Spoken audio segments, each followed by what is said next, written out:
हरे कृष्णा, राधे राधे। माघ मास महात्म 19वां अध्याय। गंधर्व कन्याओं के कारण अग्नि और ऋषि का अदृश्य होना।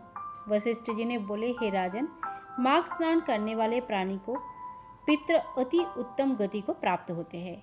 माघ स्नान की महिमा अगाध है।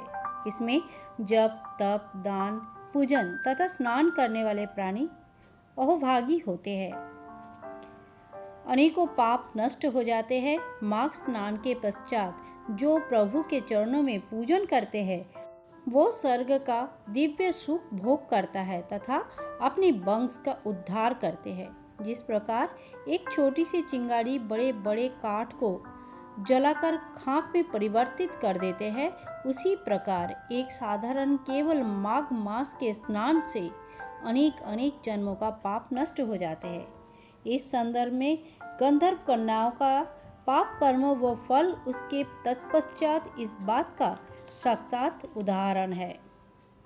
इतिहास के अनुसार पिता श्री गंधर्व के 5 कन्याएं थीं।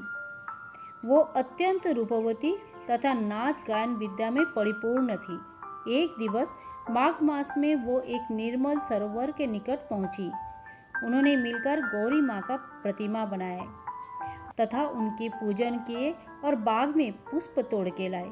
स्नान करके उन्होंने गौरी माँ का पूजा किया तथा प्रतिमा के सम्मुख नाचने गाने लगे। उस स्थान के निकट ही वेद ऋषि निधि का आश्रम था। वह निधि आश्रम का एक पुत्र अग्नेय ब्रह्मचारी था। अग्निमय ब्रह्मचारी वेदों का ज्ञाता, अति सुंदर व हिष्ट पुष्ट शरीर युक्त था। उनके मनोहर रूप देखकर कन्याओं ने ये समझे कि गौरी पार्वती ने उन प्रसन्न होकर उनके लिए वर भेजा है। अग्निमय ऋषि का इन सब बातों से बेखबर थे। स्नान ध्यान से निवृत्त होकर पूजा में लीन हो गए थे। पूजा के समय गंधर्व कन्याओं की बातचीत अग्निमय ऋषि के कानों में पड़ी, जो आपस में कानाफूसी कर रही थी कि इस वर पर उनका किनका अधिकार है।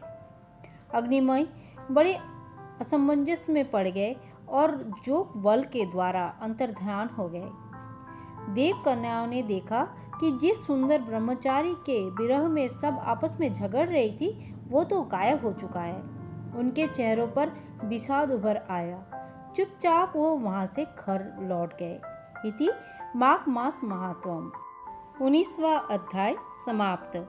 हरे कृष्णा, राधे राधे। ओम नमो भगवते वासुदेवाय, नमो नमः।